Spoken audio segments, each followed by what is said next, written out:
Saudara, Kantor Kementerian Agama Kabupaten Aceh Timur menggelar upacara peringatan Hari Amal Bakti atau HAB ke-73 Kementerian Agama Republik Indonesia.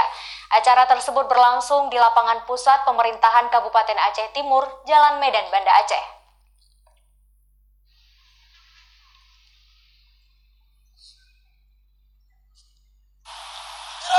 Bertindak selaku pembina upacara asisten 2 Sedekap Aceh Timur Usman Ar-Rahman, mewakili Bupati Aceh Timur Haji Hasbala HM Taib, yang dalam upacara menyampaikan amanat Menteri Agama RI Lukman Hakim.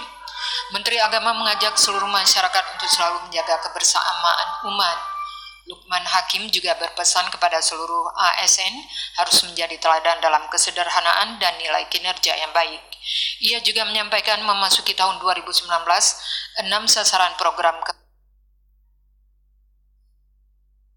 Kemenak, yakni meningkatkan kualitas kehidupan umat beragama, meningkatkan harmoni sosial dan kerukunan umat beragama, meningkatkan kualitas pelayanan keagamaan, meningkatkan mutu pendidikan agama dan keagamaan, dan peningkatan kualitas tata kelola pembangunan bidang agama.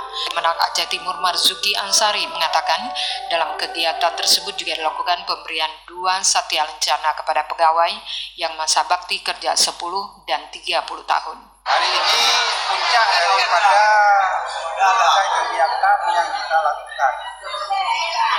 Di antara lain, kita sudah melaksanakan bakti sosial di semua masjid yang ada dan tempat kepentingan masyarakat umum. Kemudian juga kita telah melaksanakan Jumat jalan sedekah pada Jumat yang lalu.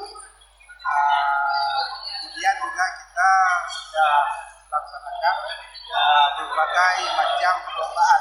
Hadir dalam kesempatan tersebut unsur Forkopimda Aceh Timur, para pejabat pemerintah daerah, Kepala Kantor Kemenak Aceh Timur, dan para pejabat dengan peserta upacara aparatur sipil negara ASN, Kantor Kementerian Agama Kabupaten Aceh Timur, beserta siswa-siswi madrasah.